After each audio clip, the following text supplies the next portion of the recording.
The film began with a chilling, unsettling, eerie sound. At the same time, the screen showed a dark, vast space. It was the deep ocean, but specifically a view of the Kepler station. This was a large, man-made structure built into the side of a deep trench. This was the deepest waterway of the world, named Mariana Trench, where a well-known company, Tian Industries, was already digging it, and it had dug 7 miles deep so that they may discover more resources. Suddenly, the character of Nora Price was introduced. She was working here as a mechanical engineer. Her location was Kepler 822 station. She stood in a small, sterile bathroom, holding a toothbrush. Her eyes were distant, and her voice, though only heard as an internal monologue, was filled with a sense of weariness and resignation. She spoke of the immense pressure of her job, the isolation of her environment, and the feeling of being trapped. As she moved, brushing her teeth, she noticed a spider in the wash basin. Instead of killing it, she gently scooped it up with a tissue. This small act revealed a sense of empathy and a desire to preserve life, even in the harsh environment of the station. Nora paused, her gaze drifting around the bathroom. A sense of unease settled over her. She felt as though something was wrong, something out of place. She became quiet and looked around, her eyes searching. She sat on a bench and picked up her socks and shoes, but the lights began to flicker again, turning on and off erratically. Quickly, she put on her jacket, a protective layer. As she put on the jacket, she moved a little bit outside the bathroom into the hallway of the station, her eyes scanning the dimly lit corridor for any signs of danger. After feeling uneasy, Nora saw water dripping from the walls and ceiling. She looked scared, and suddenly a huge earthquake hit, and the Kepler was about to destroyed because of its increased water pressure. Being frightened, Nora yelled to warn other workers. She ran as doors exploded from the water. The lights flashed on and off. She saw only one worker with whom she accompanies. The water kept breaking the station. Nora and another worker were attempting to repair a critical piece of machinery. As they struggled with the machine, they saw other workers running towards them from outside. Nora hesitated, her eyes filled with conflict. She did not want to close the door, knowing it would seal the other worker's fate. However, the worker beside her pleaded her to shut the door. With a heavy heart, she made the difficult choice and shut the door. The sound of the heavy door slamming echoed through the damaged station. After the door closed, a big explosion happened. It hurt Nora and the other worker. Nora was shown lying on the flooded floor, disoriented and injured. Water pooled around her, reflecting the flickering emergency lights. She was faint, her breathing shallow. Nearby, the other worker lay unconscious, also injured by the explosion. Nora slowly regained consciousness. She went to the worker and checked on him, asking if he was all right. They were both visibly injured. Nora picked up a damaged communication microphone and tried to contact other survivors. She spoke into the mic, repeating her calls, but received no response. A look of disappointment and despair passed between her and the worker. Suddenly, they heard strange, unsettling sounds, a mix of groaning metal and something else, something unknown. Nora, her instincts kicking in, grabbed a torchlight. They moved cautiously forward, following the sounds. They reached what was left of the control room. The room was in ruins, monitors shattered and wires dangling. Nora started to examine the remaining equipment, trying to find any sign of life or a way to contact the surface. She desperately tried to bring up any functioning monitor to see the status of the station. She tried to see if anyone was alive. As they worked, they heard a chilling, ghost-like sound. Nora and the worker exchanged worried glances. They moved cautiously towards the source of the sound. While escaping, they heard a scary, moaning sound. They walked towards it.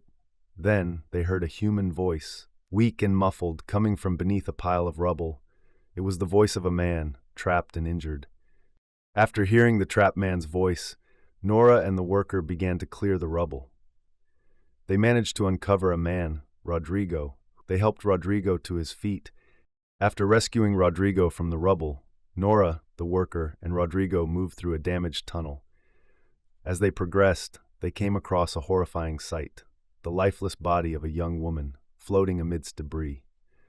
The scene was made even more chilling by the eerie, unsettling sounds echoing through the tunnel, creating a palpable sense of dread. Pressing onward, they navigated a narrow passage and discovered Captain Lucien, trapped behind a jammed blast door. They urgently called out to him, asking him to open the door, but he explained that the mechanism was damaged and the door was locked tight. Nora examined a nearby control. She worked quickly, manipulating the damaged controls, trying to open the jammed mechanism. After a tense moment, the door slid open, revealing Captain Lucien. Lucien, visibly shaken, explained the extent of the damage to the station. Nora questioned him about the cause of the disaster, but Lucien could only speculate. After the conversation with Captain Lucien, Nora moved further into the control room area. She found two more survivors, Emily and Smith. Emily was a biologist and Smith was an engineer. So there remained 6 people meeting together. They tried to send signal at the upper surface of sea. They all saw a map and struggle to contact somehow, but they get no response, which indicates that they were entrapped here. They exchanged brief updates on the situation, sharing what they knew about the damage and the plan to reach the Roebuck. The atmosphere was still tense, but the presence of familiar faces provided a small sense of reassurance. Captain recommends them there to wear the pressure suits and leads towards the Roebuck station. He said that they could get escape pods there, which can help to take them away from there. Then all took the bolt guns with them after wearing the pressure suits. As they opened the gate to enter the elevator, the worker who was with Nora from the start died because of the increased pressure because his pressure suit was defective. All were shocked. Nora was getting very sad. Emily told them that she never faced such dying person. Now 5 persons had survived. They were using an elevator to go 1 mile deep, but they descending only 200 meters deep. They again realized the occurrence of earthquake. After reaching 200 miles deep, they switched on CCTV cameras. They observed so many escape pods. They were getting hopeful as there will be more survivors and their lives may be rescued. Then a boy who was rescued from the rubble and Smith both were leaving to discover escape pods. They move ahead and noticed escape pod with its opening door, and they saw something like eggs in it. The worker was touching the eggs, and while touching, the creature emerged from it and attacked him. Smith shot the creature by using his bolt gun. Then they were bringing his body inside for checking. After looking the creature, Emily said that it seemed an unknown species. They all were very shocked because such creature had never been encountered by them. They were observing this creature yet, and they felt the earthquake again. Now they were realizing that there was someone who was walking on this place, as it was not a natural earthquake. A creature was peeping through a window from the upper side. They all were getting horrified by observing the creature. As they were heading towards the Roebuck station, Thad Kepler was exploded due to the earthquake, but fortunately they get no harm. But Smith's oxygen scrubber got damaged. All saved him and proceed through access tunnel. They had to reach at the upper level of underground, but it was filled with water, which was caused by the earthquake. Then the creature came and dragged that worker with it when all were swimming upwards.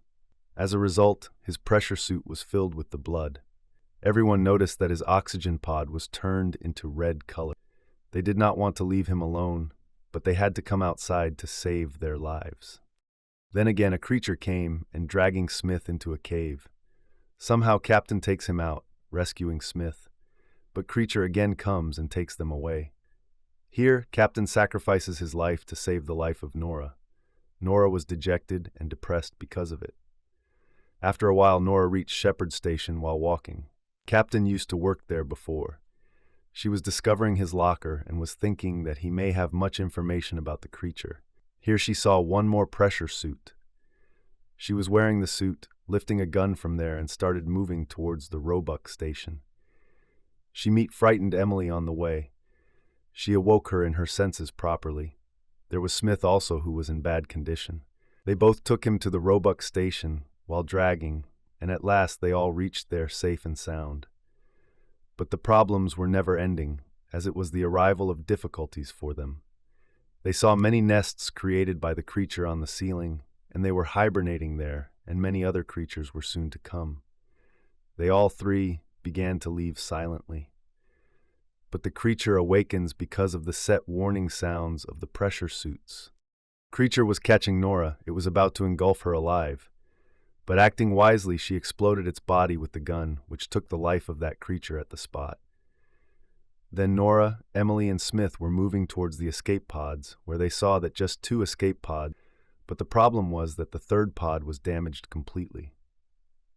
So Nora decided to rescue Emily and Smith because she knew that they had affectionate feelings for each other. Here Smith suggested Nora and Emily to leave from there, but Nora sends them upward while seating them in escape pods.